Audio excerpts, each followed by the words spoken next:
The plan was simple: ruin the engagement. When Audrey saw the stranger in the dark suit, standing like a wolf at her own high society engagement party, she didn't care who he was. She grabbed his lapels and kissed him right in front of her controlling fiancé. It worked. The engagement shattered. But as the stranger's hand gripped the back of her neck, locking her in place, Audrey realized her fatal mistake. She hadn't just kissed a stranger. She'd kissed a monster, and he wasn't letting go. The ballroom smelled of expensive gin, dying orchids, and desperation. Audrey stood in the center of it all, wrapped in $100,000 worth of white silk that felt remarkably like a shroud. A string quartet played something classical and mournful in the corner, completely drowned out by the hollow laughter of the city's elite. To anyone else, it was the social event of the season. To Audrey, it was an auction, and she was the lot on the block. Preston's hand rested on the small of her back. It wasn't an affectionate touch. His fingers dug into her spine, a silent, constant pressure reminding her of exactly where she stood. "Smile, Audrey," Preston murmured, his breath warm and smelling faintly of mint and aged scotch against her ear. "The mayor is looking our way. Try not to look like you're being led to the guillotine." Audrey's jaw ached. She stretched her lips into a facsimile of a smile, nodding at a passing couple whose names she couldn't remember and didn't care to. "Better," Preston said. He adjusted the cuffs of his tuxedo, a bespoke piece that cost more than most people made in a year. "After the wedding, we'll need to do something about your posture. You slouch when you're bored. It reflects poorly on me." There it was, the absolute, unvarnished truth of her existence. Her father had run their family shipping business into the ground through a lethal combination of bad investments and a gambling addiction. Preston's conglomerate had bought the debt. The marriage was merely the ink on the contract. Audrey was the collateral. She looked at Preston. He was handsome in a sterile, boardroom sort of way. Perfect teeth, perfectly parted blonde hair, skin that saw the inside of expensive spas rather than actual sunlight. He was also a sadistic, controlling sociopath who liked to break things just to prove he owned them. Last week, he had fired a maid because she looked him in the eye for too long. Next month, he would legally own Audrey. Panic, cold and sharp, flared in her chest. The walls of the ballroom seemed to breathe, pushing inward. The crystal chandeliers overhead looked like suspended daggers waiting to drop. She couldn't do this. She had spent the last 6 months convincing herself she could endure it for her family's sake. But standing here, feeling the proprietary dig of his thumb into her vertebrae, the illusion shattered. She needed an out, not tomorrow, now. Audrey pulled away from his grip. Preston's eyes narrowed instantly, the polite veneer cracking to reveal the ugly machinery beneath. "Where are you going?" "To get a drink," she said, her voice entirely devoid of inflection. "Before I suffocate." "I'll get it." "No, I need to walk." She didn't wait for his permission. She turned and walked away, her heels clicking a sharp rhythm against the marble floor. She felt his eyes boring into her shoulder blades, a promise of retribution later. Let him look. Audrey navigated the sea of silk and tuxedos, her eyes scanning the room. If she caused a scene, a real scene, Preston's pride wouldn't allow him to go through with the wedding. He required perfection. A public humiliation would sever the contract. Her father would be ruined, yes, but at this exact moment, survival instinct overrode filial duty. She needed a prop, a man to use as a grenade to blow up her own life. She bypassed the politicians with their practiced smiles. She skipped the aging heirs talking about their yachts. She needed someone whose mere presence would insult Preston. Then she saw him.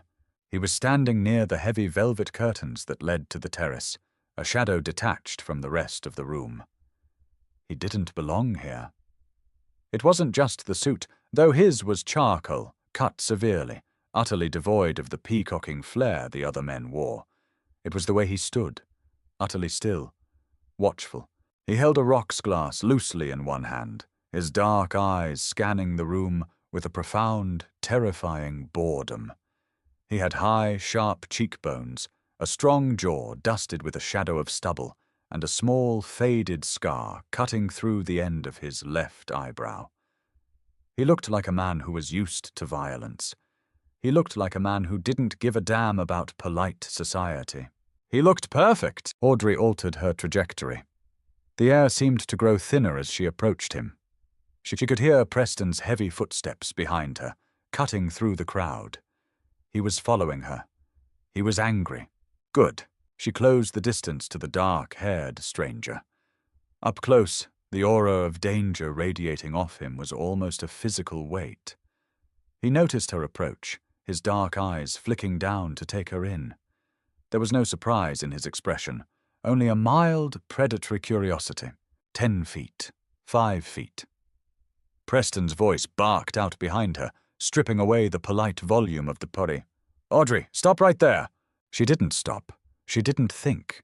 Audrey stepped directly into the stranger's personal space. He smelled of rain, dark tobacco, and something uniquely masculine and metallic. He didn't flinch. He didn't step back. He simply looked down at her, waiting. She grabbed the lapels of his charcoal jacket. The fabric was heavy, expensive. She pulled herself up, pulled him down, and crashed her mouth against his. It was supposed to be a theatrical gesture. A quick, shocking collision of lips meant solely for the audience behind her. It wasn't. The moment her lips touched his, the world dropped out from under her. His mouth was firm, cool from the ice in his glass. For a fraction of a second, he was utterly rigid, a statue of stone reacting to a sudden impact. Audrey pressed harder, trying to make it look convincing, her hands clutching his lapels with desperate, white-knuckled force. Then the statue came alive. The rocks glass vanished from his hand, placed on a passing waiter's tray, or dropped, she didn't know. A heavy, calloused hand clamped onto the back of her neck. The grip was absolute. It wasn't the pinching, controlling pressure Preston used. It was the immovable force of a steel vice. He didn't just kiss her back. He took over. His mouth opened over hers, demanding and bruised, tasting of high-proof whiskey and raw power. He pulled her flush against his body. He felt like solid iron beneath the suit. Every muscle in his chest and stomach was tight, braced.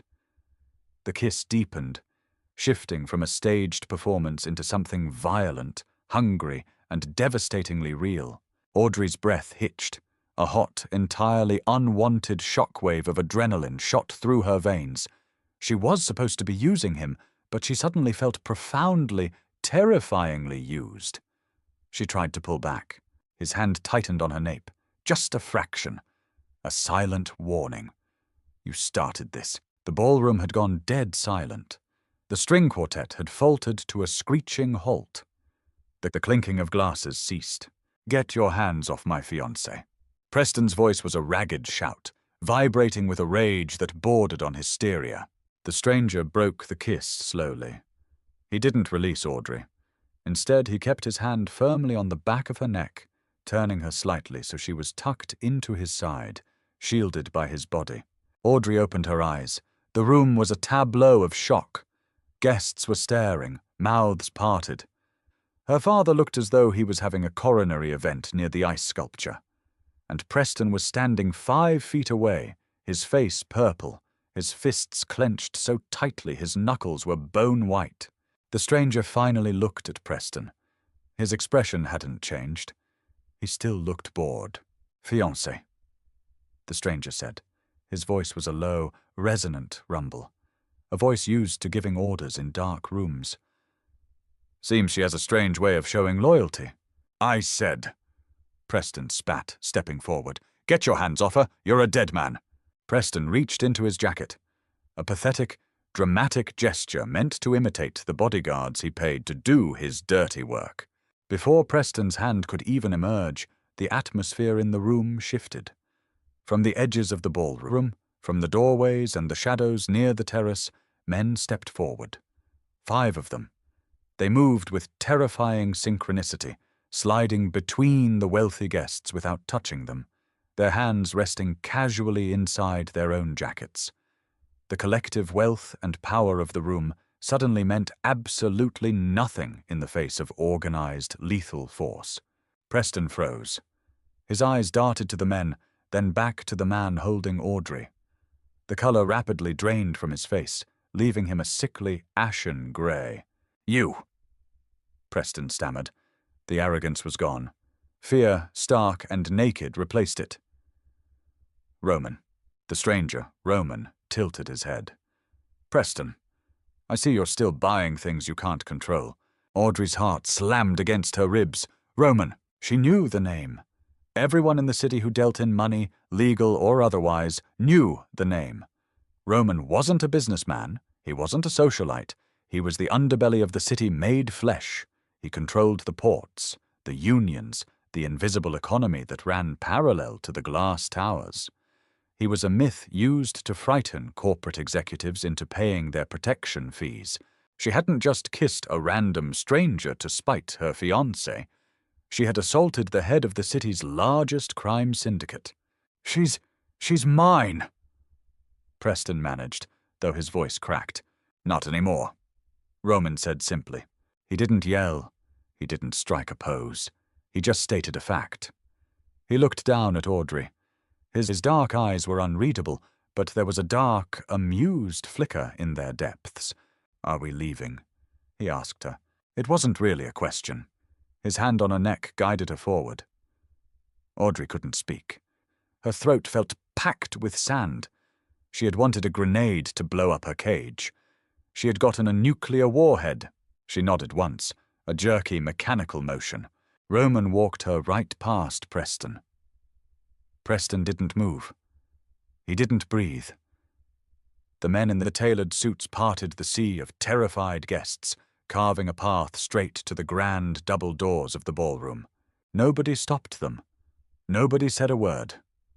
The heavy silence was suffocating. Audrey kept her eyes fixed straight ahead, feeling the solid, immovable wall of Roman at her side. She had escaped the auction block. But as they walked out into the cool, damp air of the city night, a terrifying realization settled over her. You don't just use a man like Roman and walk away. The rain had started. It fell in heavy, freezing sheets, slicking the pavement and reflecting the harsh neon lights of the city. A black SUV idled at the curb, its engine a low, menacing purr. One of Roman's men opened the rear door. Roman guided her in first. The leather seats were cold. He slid in beside her, filling the space instantly, bringing the scent of the rain and that dark tobacco with him. The door slammed shut, sealing them inside. The heavy thud sounded exactly like a vault locking. "Drive," Roman said. The SUV pulled smoothly into the traffic, flanked immediately by two identical vehicles. A motorcade. Audrey sat stiffly, pressing herself against the door, trying to put as much distance between them as the confined space allowed. The adrenaline that had propelled her through the ballroom was rapidly wearing off, leaving behind a cold, shaking dread. She looked out the tinted window. The streetlights blurred through the rain. "You can drop me off at the next corner." Her voice sounded thin, pathetic. Roman didn't look at her. He reached toward the console, retrieving a silver case. He opened it, pulled out a cigarette, and lit it. The flare of the lighter illuminated his sharp features in brief, harsh orange light. He exhaled a stream of smoke, watching it hit the roof of the car. No, just a single syllable, flat, non-negotiable.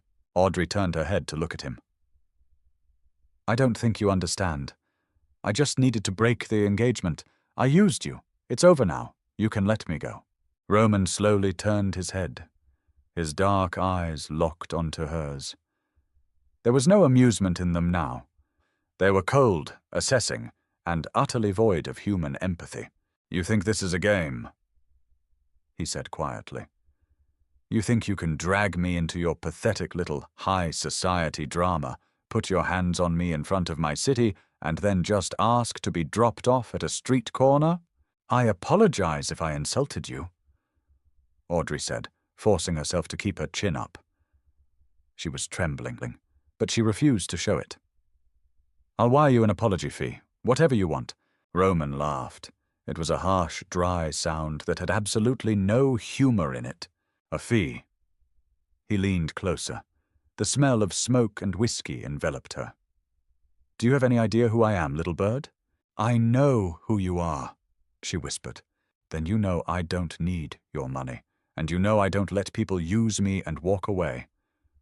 He reached out, his knuckles brushing lightly against the bruised skin of her neck where Preston had gripped her, then trailing up to trace her jawline.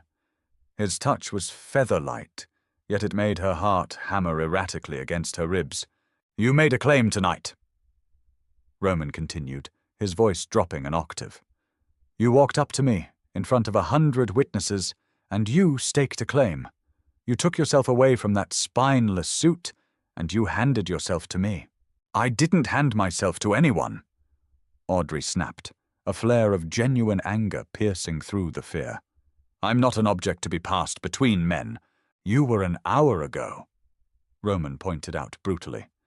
"You were standing there, letting him dig his fingers into you, ready to sign your life away to pay off your father's gambling debts. Don't play the independent feminist with me now. You were a transaction." The words hit like a physical blow, stealing her breath because they were entirely, humiliatingly true. She stared at him, her chest heaving. "And what am I now?" she asked, her voice trembling. "Another transaction?" Roman stared at her mouth for a long moment before his eyes flicked back up to hers. "No, you're a consequence." He leaned back in his seat, the momentary intimacy vanishing behind a wall of stone. "You wanted to escape Preston. Congratulations. He will never come near you again. If he even breathes in your direction, I'll have his lungs removed." He said it so casually he could have been talking about the weather. But you don't get to go back to your old life. That life is gone. You blew it up. You belong to the blast radius now. Where are you taking me?"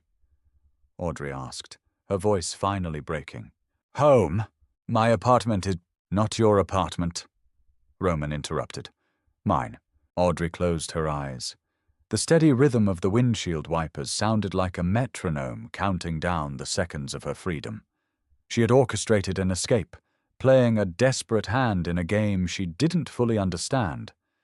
She had looked at a predator and thought she could use him as a shield. Now, sitting in the dark, moving deeper into the belly of the city he controlled, Audrey realized the brutal truth. The shield was a cage, and the predator wasn't going to let her out. The SUV descended into a private, subterranean parking garage, the steel gates rolling shut behind them with a final, echoing clang. Roman opened his door and stepped out into the concrete gloom. He didn't look back to see if she was following. He didn't have to. Audrey stepped out of the car. The cold air bit through her thin silk dress. She looked at the heavy concrete walls, the silent armed men standing by the elevators, and finally at the broad, unyielding back of the man who now owned her life. She took a breath, squared her shoulders, and followed him into the dark. The morning light did not filter into the bedroom. It announced itself. It was a harsh, blinding white that bounced off the floor-to-ceiling windows and struck the minimalist grey walls with the subtlety of a physical blow. Audrey woke with the taste of old adrenaline and dry cotton in her mouth.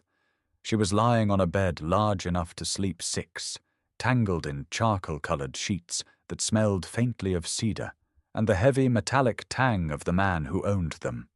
She was still wearing the white silk engagement dress.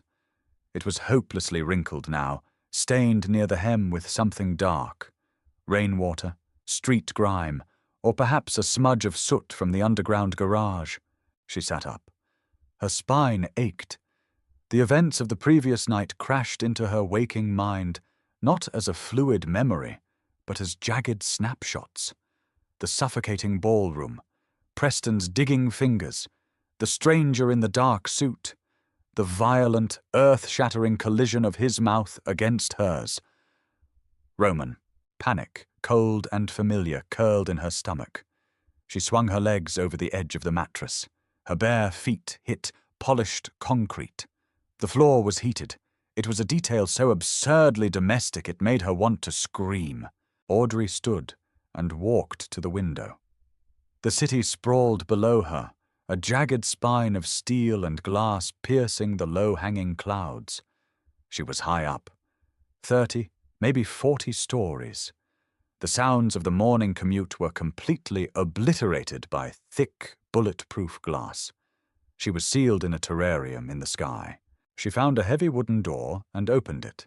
It led to a hallway, which spilled out into a cavernous living area. The aesthetic was ruthlessly modern. Black leather, dark wood, exposed steel beams. There were no photographs, no art. Nothing to indicate a human being lived here, save for the faint scent of brewing coffee. Roman sat at a massive dining table that looked like it had been carved from a single slab of obsidian. He was wearing black slacks and a crisp white shirt, the sleeves rolled up to expose forearms corded with muscle and laced with faded ink. A laptop was open in front of him. A steaming mug sat to his right.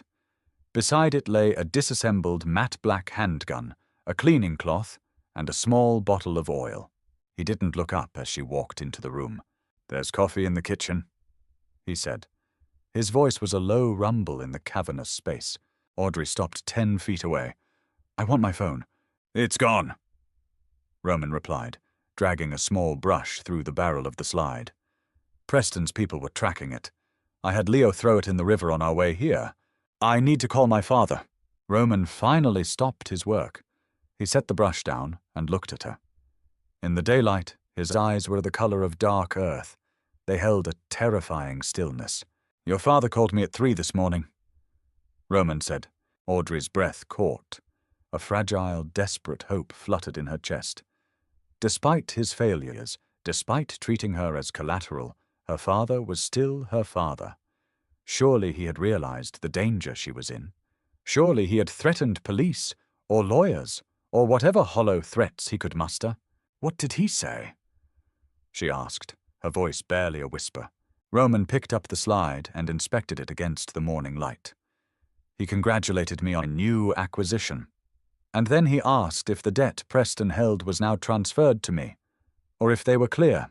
The hope didn't just die. It shattered, sending sharp, agonizing shards into Audrey's lungs. She forgot how to breathe. The room tilted dangerously. Roman watched her carefully. He didn't offer sympathy. He merely observed the destruction of her reality. "He sold me," she stated. It wasn't a question.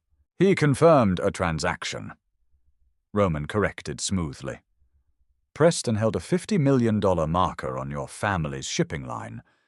When you put your hands on me last night, you publicly nullified that contract. Preston is humiliated. He looks weak. A weak man cannot collect a debt from a man who is protected by me. Your father understood the shift in power instantly. He is a parasite, Audrey, but he is a pragmatic one." Audrey stared at him. The white silk dress suddenly felt like a straitjacket. She crossed her arms over her chest, digging her nails into her own skin to ground herself. "So what?" she demanded, her voice rising, shaking with a volatile mix of grief and sudden, blinding rage. "I'm just a trophy. A way for you to assert dominance over Preston? Preston is a cockroach in a bespoke suit," Roman said flatly. "I don't need a trophy to crush him. I just need a heavy boot." "Then why am I here?" she yelled. Roman placed the reassembled slide back onto the frame of the gun. The metallic snick-clack echoed sharply in the quiet room. He loaded a magazine, slapped it into place, and laid the weapon flat on the table. He stood up. He moved with the terrifying, silent grace of an apex predator. He crossed the distance between them in 3 long strides, stopping only when his shoes touched her bare toes. Audrey refused to step back. She tilted her head up to meet his gaze. "You are here," Roman said, his voice dropping to a harsh whisper, "because you ignited a fire in my city, and I do not let people play with matches in my house. You used my name. You used my face. You tied yourself to my reputation to save your own skin." He reached out. His knuckles brushed the side of her neck, right over her racing pulse. Audrey shuddered, but she held her ground. "You belong to my world now," he murmured, leaning down so his mouth hovered inches from her ear. "And in my world, we don't do catch and release." For 3 days, Audrey existed in a state of suspended animation. The penthouse was a fortress. The elevator required a biometric scan to operate. The heavy steel door at the back of the kitchen, presumably leading to a stairwell, was locked by a keypad she didn't know the code to. She was attended to by a man named Leo, a towering, silent giant with a scarred jawline who brought her meals, fresh clothes, and completely ignored her demands for a phone. Roman was a ghost. He left before dawn and returned long after dark. She would hear the heavy thud of the front door, the muted clink of glass from the living room, and then nothing. The solitude was maddening. It gave her entirely too much time to think. She thought about Preston's furious purple face. She thought about her father, calculating the monetary value of his daughter's kidnapping. And she thought about Roman's mouth, the taste of whiskey, the absolute, crushing weight of his presence. By the 4th evening, the silence broke her. She refused to sit in the bedroom waiting for the sun to set. She walked out into the living area. The lights were dimmed. Roman was sitting in a leather armchair near the window, a tumbler of amber liquid in his hand. He was still wearing his suit trousers and a dress shirt, though the tie was discarded on a side table. He looked exhausted, the lines around his mouth carved deep by whatever violence or politics he managed during the daylight hours. He didn't turn his head as she approached. "Leo says you haven't eaten dinner," Roman said. "I'm not a pet," Audrey snapped. "I don't need a feeding schedule." Roman took a slow sip of his drink. "Starving yourself won't change the locks, Audrey." She walked around the chair and stood directly between him and the window, blocking his view of the city. "I want to know the terms." Roman raised an eyebrow, the scarred one ticking upward. "The terms?" "Yes, the terms of my surrender." She crossed her arms, ignoring the way her pulse hammered in her throat. She was wearing a pair of black yoga pants and an oversized grey sweater Leo had provided. It wasn't armor, but it felt infinitely better than the engagement dress. "If I am a consequence, as you so eloquently put it, then I need to know the parameters. What am I supposed to do here? Sit in a glass box and wait for you to come home and look at me?" Roman stared at her. His eyes drifted down her frame, taking in the defiant set of her shoulders, the angry flush in her cheeks. He set his glass down on the side table with a dull thud. "Sit," he commanded. "I prefer to stand." "Sit down, Audrey, before I make you." The threat wasn't delivered with anger. It was delivered with the calm certainty of gravity. She weighed her options, realized defiance for defiance's sake was a waste of energy, and dropped onto the leather sofa adjacent to his chair. "You want terms," Roman said, leaning forward, resting his elbows on his knees. The exhaustion seemed to bleed out of him, replaced by a sharp, focused intensity. "Fine. Here is your reality. Preston has put a bounty on your head." Audrey flinched. The word hung in the air, heavy and lethal. "A bounty?" $3 million, Roman confirmed. "For you. Alive, preferably, so he can punish you for humiliating him. Dead, if necessary, just to spite me." A cold sweat broke out along Audrey's spine. She had known Preston was vindictive, but murder, contract killing. She had spent months attending charity galas with a man who was willing to put a price tag on her life over bruised pride. "He's a businessman," Audrey whispered, her voice cracking. "He doesn't know people who kill for a living." Roman finished for her. He let out a harsh breath. "Everyone knows people who kill for a living, little bird. They just dress them up in different suits." Preston contacted a mid-level crew operating out of the South Side. "They're sloppy, but they're hungry. So you're keeping me here to protect me." The concept felt entirely alien. Roman wasn't a protector. He was a predator.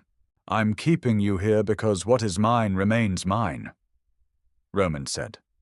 The possessiveness in his tone was stark, absolute. If Preston manages to touch you, he proves I am weak. He proves my territory can be breached. I do not tolerate weakness. Therefore, you stay alive. You stay untouched. You stay here. I am a pawn. You are the board. Roman corrected softly. The game is being played around you. You don't have to like it, Audrey, but you do have to survive it. And how do I do that? She asked bitterly. By reading magazines while you run the underworld? Roman looked at her for a long, silent minute. He seemed to be weighing something. Judging her, measuring the steel beneath her pale skin. Tomorrow night, he said finally, standing up. I have a meeting, a sit-down with the people Preston hired. I'm going to explain to them why taking his money is a fatal error. Audrey's stomach dropped. Why are you telling me this? Because you're coming with me, Roman said. He walked past her, his hand briefly, almost accidentally, grazing her shoulder. You want to know your place in this world? Tomorrow, I'll show you. Dress well. It's going to be bloody. The restaurant was in the basement of a meatpacking plant on the edge of the industrial district. There were no signs. The heavy steel door was guarded by two men who looked less like bouncers and more like paramilitary operatives. Audrey wore a black sheath dress Leo had procured that afternoon. It was simple, elegant, and cut low enough in the back to leave her shivering in the damp chill of the subterranean space. She walked beside Roman. He hadn't touched her since they left the penthouse, but his presence was a physical barrier between her and the rest of the world. The interior of the restaurant was a jarring contrast to the outside. Dark mahogany walls, low amber lighting, the smell of roasted garlic, and expensive cigars. The main dining room was entirely empty, chairs stacked upside down on the tables. Roman led her to a private room in the back. A heavy oak table dominated the space. 4 men sat on the far side. They were not wearing tailored suits. They wore leather jackets, heavy chains, and the kind of hard, flat expressions born from a lifetime of concrete and violence. The man in the center, older, graying at the temples, with a nose that had been broken multiple times, stood up as Roman entered. He didn't look at Roman. He looked directly at Audrey. His gaze was oily, calculating the $3 million she represented. Audrey felt a spike of pure terror, but she forced her spine rigid. She would not shake. She would not let Preston's hired guns see her sweat. "Roman," the older man said. His voice was like grinding gravel. "Carmine." Roman pulled out a chair for Audrey. He didn't say a word. He just waited for her to sit. She did, keeping her back straight, her hands folded tightly in her lap to hide the trembling. Roman sat beside her. He didn't lean back. He placed his hands flat on the oak table. Let's make this quick, Carmine," Roman said. His voice was conversational, pleasant even, which somehow made it infinitely more terrifying. "I understand Preston offered you a contract." Carmine smirked, leaning back in his chair. "Word travels fast. Yeah, $3 million. It's a generous offer for a runaway bride." "It's a trap," Roman said simply. Carmine frowned. "A trap?" "Preston is an amateur," Roman explained, tracing the wood grain on the table with his index finger. "He's throwing money at a problem because his pride is bruised. But he doesn't understand the ecosystem. If you take his money, you have to come through me to get her." He gestured lazily toward Audrey. "And if you come through me, I will burn your Southside operation to ash. I will empty your bank accounts, I will seize your supply lines, and I will personally mount your head on the hood of my car." The room plunged into an absolute, suffocating silence. The air grew thick, electric. One of the men next to Carmine, younger, volatile, with a neck tattoo, scoffed loudly. "You think you can just walk in here and threaten us? There are 4 of us. You brought a girl." Roman didn't even look at the younger man. He kept his eyes locked on Carmine. "I didn't bring her as a shield, Tommy. I brought her as a witness. In a blur of motion too fast for Audrey's eyes to track, Roman moved. He didn't stand up. His right hand snapped out, grabbing the heavy crystal water pitcher from the center of the table. In a single, fluid arc, he smashed it directly into the younger man's face.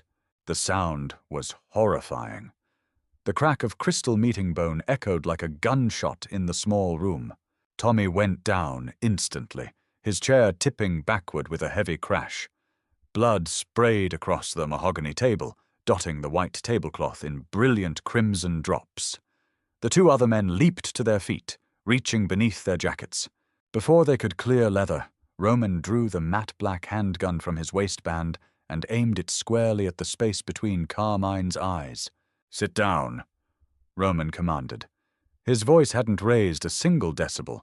It was still entirely, terrifyingly calm. The two men froze. Carmine stared down the barrel of the gun, a bead of sweat breaking out on his forehead. Slowly, carefully, he raised a hand, signaling his men to stand down. They slowly lowered themselves back into their chairs. On the floor, Tommy was groaning, a wet, bubbling sound that made Audrey's stomach heave. The metallic smell of fresh blood instantly overpowered the scent of garlic and cigars. Audrey didn't scream. She didn't faint. Her heart was beating so fast it felt like a continuous, painful vibration in her chest, but a strange, icy clarity washed over her. She looked at the blood on the table. She looked at the gun in Roman's hand.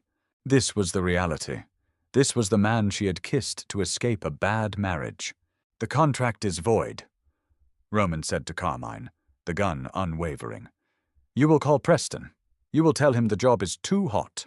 If I see your men north of the river, I will not use a water pitcher. Are we clear?" "We're clear," Carmine rasped, his eyes darting to the bleeding man on the floor. "Good." Roman stood up. He finally lowered the gun, tucking it smoothly back beneath his jacket. He looked down at Audrey. He expected her to be in shock. He expected tears or hysteria. Audrey stood up. She picked up a pristine white linen napkin from the table. She turned to Roman, and with hands that barely shook, reached up and wiped a single drop of Tommy's blood off Roman's cheekbone. Roman went entirely rigid. His dark eyes flared, catching the low amber light. He stared at her, genuinely surprised for the first time since she had met him. "Let's go," Audrey said, dropping the bloodied napkin onto the table. "I hate the smell of cigars." She didn't wait for him. She turned and walked out of the private room, her heels clicking sharply against the floorboards. Roman followed her a second later. When they reached the SUV idling in the alleyway, the heavy rain had started again. Roman grabbed her arm before she could open the door, spinning her around and pinning her back against the cold steel of the vehicle. His chest heaved. The cool, calculating mob boss was gone, replaced by something raw and wild. He bracketed her with his arms, his face inches from hers. "You didn't flinch," he breathed, his voice rough. "Would it have helped if I did?" she asked, her chin tilted up defiantly. Roman stared at her mouth. The streetlights caught the rain in his dark hair. The tension between them, previously born of fear and captivity, mutated violently into something else entirely. It was heavy, undeniable chemistry, fed by adrenaline and the sheer dark thrill of survival. "No," Roman murmured. His hand came up, wrapping around the back of her neck, just like he had in the ballroom. But this time, it wasn't a trap. It was a question. "It wouldn't have helped at all." He leaned down, and Audrey didn't pull away. She reached up, burying her hands in his wet coat, and pulled him down into the dark. The kiss tasted of rain, cold metal, and a violent, desperate survival instinct. It wasn't like the kiss in the ballroom. That had been a performance, a frantic grasping at a lifeline. This was gravity. Audrey felt the solid, immovable weight of Roman against her, the heat of his skin searing through the damp layers of his suit and her dress. His mouth was punishing, a brutal exploration that demanded everything she had just tried to hide in that subterranean restaurant. He didn't ask for permission. He didn't coax. He took, and to her utter horror and profound relief, she gave it back. She wrapped her arms around his neck, anchoring herself to the storm. Her fingers dug into the wet, thick hair at the nape of his neck. The world outside the alleyway, the corrupt city, the hitmen, her former life, ceased to exist. There was only the harsh rasp of his breathing, the brutal grip of his hands on her waist, lifting her slightly off the wet pavement, so she was completely reliant on his strength to stay standing. When he finally pulled away, the loss of contact was a physical shock. Roman rested his forehead against hers. His chest heaved. The cool, detached mob boss who had just shattered a man's face with a water pitcher was gone. In his place was something entirely feral. "Get in the car," he said.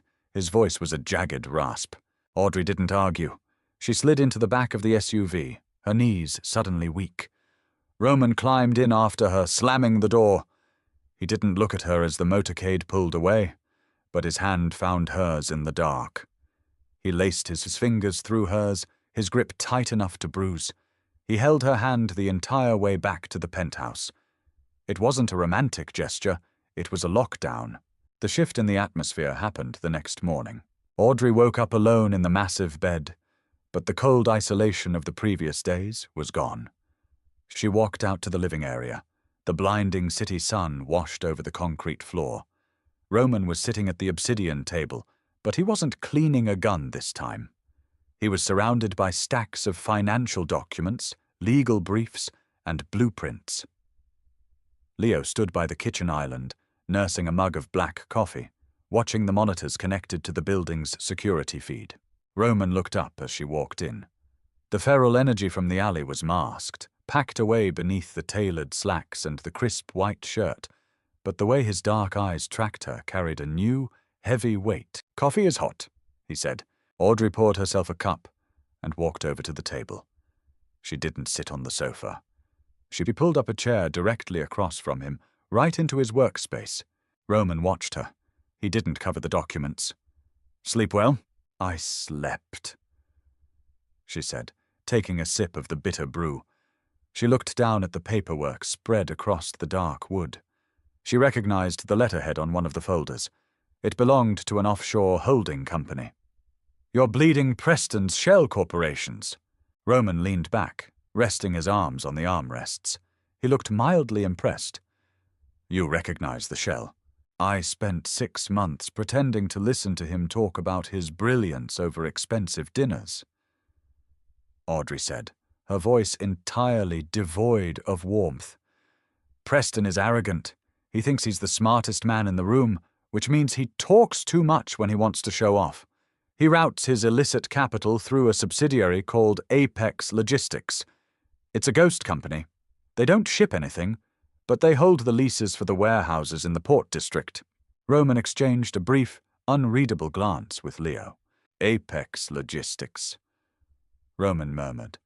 He pulled a fresh tablet toward him and tapped the screen. "Carmine's crew operates out of the port district. Preston wasn't just hiring them. He was paying them with real estate. If you hit Apex," Audrey continued, leaning forward, the adrenaline of the realization sharpening her mind, "you don't just cut off Preston's slush fund. You evict his muscle. You cripple his ability to hire anyone else." Roman stared at her. It was a long, dissecting look. He was seeing past the white silk dress, past the collateral damage, right down to the cynical, survival-driven core of her. "You want to ruin him," Roman stated. "He put a price on my head," Audrey replied softly. "He tried to sell my life to a man with a neck tattoo in a basement. Yes, I want him ruined. I want him to have absolutely nothing." A slow, dark smile curved Roman's lips. It was the first genuine smile she had seen on his face, and it was entirely lethal. "Leo!" Roman called out without taking his eyes off Audrey. "Get the strike teams ready. We're going after the ports." Audrey sat back in her chair, holding her coffee mug with both hands. The fear that had paralyzed her for 3 days was gone. In its place was a cold, absolute resolve. She wasn't a hostage anymore. She was the architect of her own revenge, and she was using the devil himself to build it. The retaliation came 3 days later, and it didn't come in the form of street thugs. Preston was a coward, but he was a wealthy coward. He used the only weapon Roman couldn't just shoot: the law. Audrey was in the kitchen, chopping vegetables for a late lunch. She had fallen into a strange domestic rhythm in the penthouse. It was an illusion of normalcy, suspended high above a city at war. Roman had spent the last 72 hours systematically dismantling Preston's logistical empire based on Audrey's intel. Warehouses had mysteriously burned down. Bank accounts were frozen by anonymous tips to federal regulators.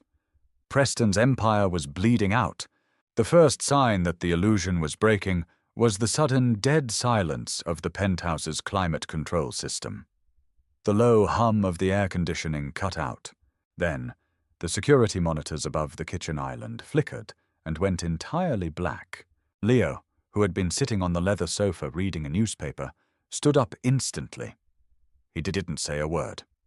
He reached beneath his jacket and drew a suppressed handgun, moving towards the front doors with terrifying speed. "Audrey!" Leo barked, his voice tight. "Away from the windows! Now!" Audrey dropped the knife. She moved on instinct, ducking behind the heavy marble island. The front doors didn't open. They exploded. The heavy oak and steel blew inward with a concussive roar that shattered the floor-to-ceiling windows, raining a million shards of tempered glass across the concrete floor. Smoke poured into the living room, thick and acrid. Through the haze, men in tactical gear poured in.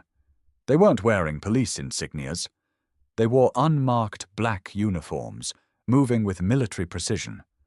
Preston's private army, bought and paid for with the last of his liquid assets. Gunfire erupted. The suppressed thwip-thwip of Leo's weapon was drowned out by the deafening roar of automatic rifles. Leather ripped, wood splintered. The beautiful, sterile penthouse was being shredded to pieces. Audrey covered her ears, pressing her face against the cold floor cabinets. Dust and drywall rained down on her hair. She couldn't breathe. The smoke was suffocating. Suddenly, a heavy hand grabbed the back of her sweater, hauling her upright. She screamed, thrashing, ready to fight blindly. "Stop." It was Roman. He was covered in white drywall dust, a cut bleeding freely above his left eye, but his grip was iron. He shoved a heavy Kevlar vest against her chest. "Put it on. Keep your head down." "Leo," she choked out, coughing on the smoke. "Leo is holding the choke point," Roman said. He didn't yell, though the noise around them was deafening. He slung a compact rifle over his shoulder and grabbed her hand. "We are leaving." He dragged her toward the back of the kitchen, toward the heavy steel door that had been locked since she arrived. He punched a 6-digit code into the keypad. The light flashed green, and the heavy door swung open, revealing a dark, narrow concrete stairwell. "Down!" Roman ordered, pushing her through. "Do not stop until I tell you to." Audrey ran. Her lungs burned, her legs aching as they descended flight after flight of concrete stairs. The sound of gunfire grew muffled, replaced by the echoing slap of her own footsteps and Roman's heavy boots behind her. They emerged 30 floors down, into a subterranean utility corridor that smelled of rust and standing water. Roman bypassed the main garage, leading her through a maze of pipes and electrical panels until they reached a nondescript metal door.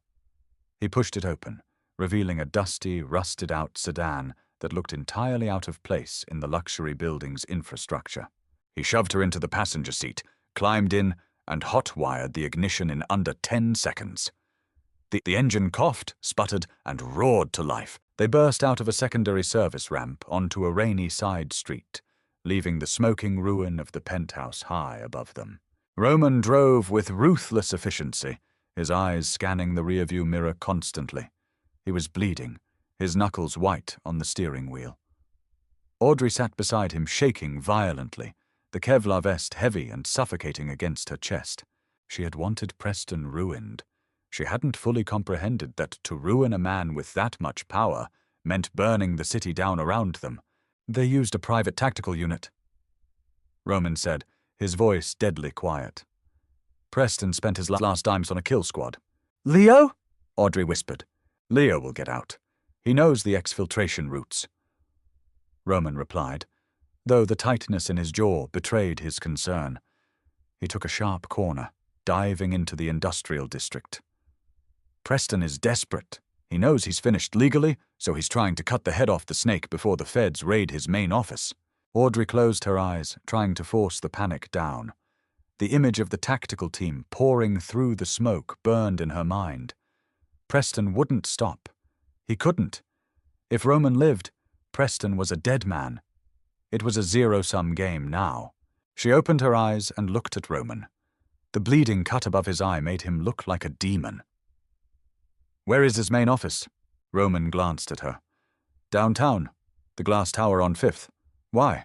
Because, Audrey said, her voice finding a cold, hard anchor in the chaos. He's desperate. He just threw everything he had at your penthouse, which means his tower is empty. Roman slowed the car slightly. He looked at her, truly looked at her, reading the sharp, dangerous calculation in her eyes. In the sub-basement of his corporate tower, Preston keeps a physical ledger, Audrey explained rapidly. He doesn't trust digital files for his worst crimes, blackmail, bribes to city officials, the judges on his payroll. It's all on paper, a red leather-bound book in a biometric safe. You know where this is. He took me down there once, she said, disgust lacing her tone, to show me how untouchable he was, to show me that he owned the police, the politicians, the judges. He wanted me to know that running was useless. Roman pulled the car into a dark, abandoned parking garage. He killed the engine. The silence was heavy, broken only by the sound of rain hammering against the concrete above. If we get that book, Roman said slowly, Preston doesn't just lose his money. He loses his protection. The entire city infrastructure will turn on him to save themselves. Yes, Audrey said. She unbuckled her seatbelt. But we have to go now, before he realizes the strike team failed, before he goes to the tower to clear out the safe and flee the country. Roman reached across the console. He gently wiped a smudge of soot from her cheekbone. His touch was jarringly tender against the backdrop of violence. Audrey, he said quietly, if we walk into that tower, there is no going back to the light. You will cross a line you can never uncross. You will be an accessory to the fall of an empire. She didn't flinch. She leaned into his hand, closing her eyes for a brief second to absorb his heat, his strength. When she opened them, they were as dark and unyielding as his. The light was a glass cage, Roman, she whispered. Burn it down. The glass tower on 5th Avenue was a monument to Preston's ego. It was sleek, modern, and entirely devoid of soul. At 2:00 a.m., the lobby was silent, save for a single security guard stationed at the polished marble desk. He was dead asleep, snoring softly into a half-eaten sandwich. Roman bypassed him completely. He led Audrey through the service entrance, picking the high-security lock on the maintenance door in under 30 seconds. They moved like shadows. Roman held the suppressed rifle, taking the lead, sweeping the corridors with cold, lethal precision. Audrey followed closely, her heart hammering a steady, relentless beat against her ribs. The Kevlar vest under her coat felt like armor. She belonged in this dark space. They reached the private elevator bay reserved for the executive suite. Audrey punched in the sequence Preston had arrogantly flaunted months ago. 418. His own birthday. The man's vanity was his ultimate flaw. The elevator didn't go up. It descended, sinking deep into the bedrock of the city. The sub-basement was cold. It smelled of ozone and heavily filtered air. As the doors slid open, Roman stepped out first, weapon raised. Clear, he murmured. Audrey stepped out. The hallway was lined with heavy steel doors, server rooms housing the legitimate facade of Preston's empire. At the very end of the hall stood a single, unmarked, reinforced door. There, Audrey pointed. They walked toward it. The silence was absolute. heavy with the weight of impending destruction. As they'd reached the door, Roman examined the biometric scanner. "It requires a retinal scan," Roman said, his voice tight. "I can blow the hinges, but it will trigger a silent alarm. The police response time here is less than 3 minutes. Audrey stepped up to the panel. He didn't just use his retina. He liked redundancies. He set up a voice override in case he was ever incapacitated. "Do you know the phrase?" "I know the man," Audrey said. She leaned close to the microphone grid on the panel. She closed her eyes, channeling the cold, arrogant sneer Preston used when he looked down on the rest of the world. She pitched her voice to mimic the cadence of the automated system she had heard him use. "Vincit qui se vincit," Audrey said clearly. "He conquers who conquers himself." The machine whirred. A green light flashed. The heavy steel bolts inside the door clanked back with a resounding thud. Roman looked at her, his dark eyes wide with a mixture of shock and profound, terrifying admiration. "Remind me never to give you my passwords." "You wouldn't have to. I'd just guess them," she replied, pushing the door open. The room was small, dominated by a massive, floor-standing safe. Roman didn't hesitate. He pulled a small brick of C4 from his tactical vest, molded it to the electronic lock mechanism, and inserted a detonator. "Back!" he ordered, grabbing her waist and pulling her behind the thick steel frame of the open door. The explosion was muffled, a sharp, concussive pop that smelled of sulfur and burned plastic. Roman kicked the heavy safe door. It groaned, the melted locking mechanism giving way, and swung open. Inside, sitting on a velvet shelf, was a thick, red, leather-bound ledger. Audrey reached in and pulled it out. It was heavy. It contained the ruined lives, the blackmail, the rot that held Preston's world together. She flipped it open. Names of judges, police commissioners, city councilmen, all meticulously logged next to wire transfer amounts and offshore account numbers. "We have it," she breathed. "Then let's go," Roman said. Before they could turn back to the door, the elevator at the end of the hall chimed. Roman shoved Audrey entirely behind him, raising his rifle. The doors slid open. Preston stepped out. He looked horrendous. His bespoke suit was wrinkled and stained with sweat. His perfect hair was disheveled.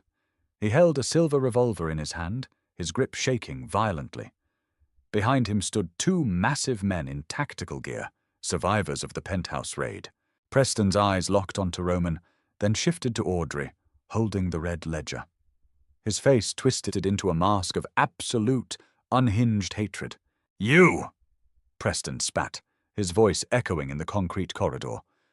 "You ungrateful, pathetic little—" "Careful, Preston," Roman said, his voice a low, dangerous rumble. The rifle was aimed squarely at Preston's chest. "You're already a dead man.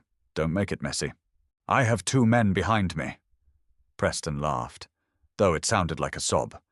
"You have a gun. You shoot me, they shoot you. It's a draw, Roman." "I don't need to shoot you," Roman said calmly. "Audrey just killed you." Preston looked at Audrey. He raised the revolver, pointing it directly at her face. "Put the book back, Audrey.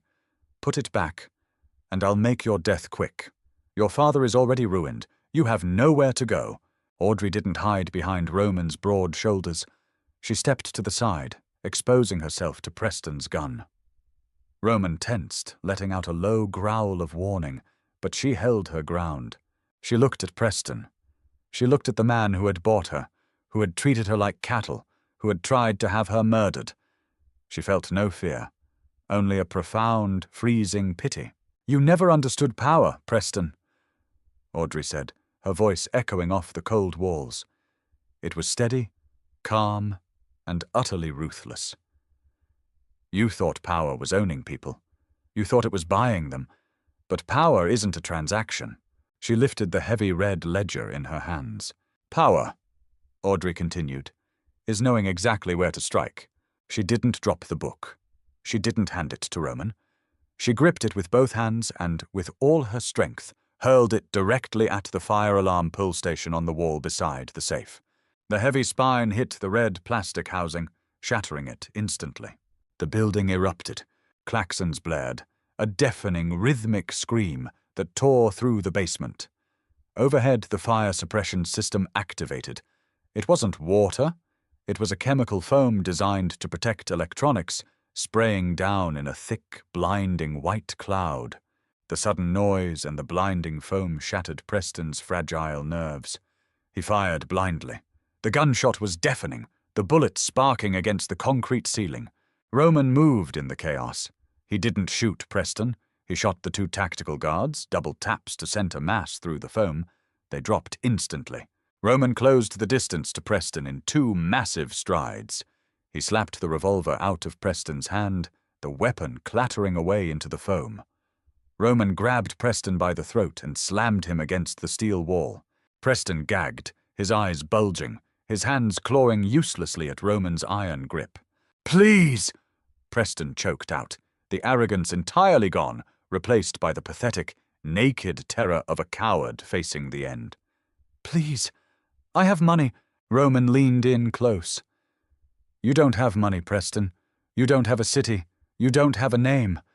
When the police respond to this alarm in 90 seconds, they are going to find a broken safe, 2 dead mercenaries, and the ledger you used to blackmail the commissioner." Roman dropped Preston to the floor like a sack of garbage. Preston landed on his hands and knees, coughing and sobbing in the chemical foam. "I'm leaving you alive," Roman said softly, looking down at the broken man. "Because spending the rest of your life in a supermax prison, looking over your shoulder for the men you betrayed, is infinitely worse than anything I could do to you right now." Roman turned away. He picked up the red ledger from the floor, wiping the foam from its cover, and walked over to Audrey. The Klaxons continued to scream. The foam coated their clothes, their hair, but Audrey didn't hear the alarm. She didn't feel the cold. She looked at Roman, his chest heaving, his eyes burning with a dark, triumphant fire. He didn't grab the back of her neck this time. He reached out and gently, carefully, took her hand. "Are we leaving?" she asked, echoing his words from the night they met. "We are," Roman said. They walked past Preston, who was curled into a fetal position on the floor, weeping into the concrete. They stepped into the elevator, the heavy steel doors sliding shut, sealing the tomb of Preston's empire. As the elevator ascended, rising out of the dark and back into the sprawling, corrupt, magnificent city, Roman pulled her close. He kissed her deeply and fiercely, sealing the bargain they had struck in blood and ashes. Audrey closed her eyes and kissed him back. She had kissed a monster to escape a cage. But as the city lights blurred past the glass, she realized the truth. She hadn't been captured by the monster. She had become his queen. And they were never letting go. Audrey's desperate kiss wasn't just an escape. It was an initiation. She traded a hollow cage for a dark empire, realizing that true power meant standing beside a monster, not running from one. Did you love this intense mafia romance journey of betrayal, revenge, and dark devotion? If Audrey and Roman's explosive story kept you hooked, smash that like button and subscribe to the channel so you never miss our dramatic storytelling. Share this video with your fellow romance drama addicts and drop a comment below. Would you have risked it all to destroy Preston? See you next time.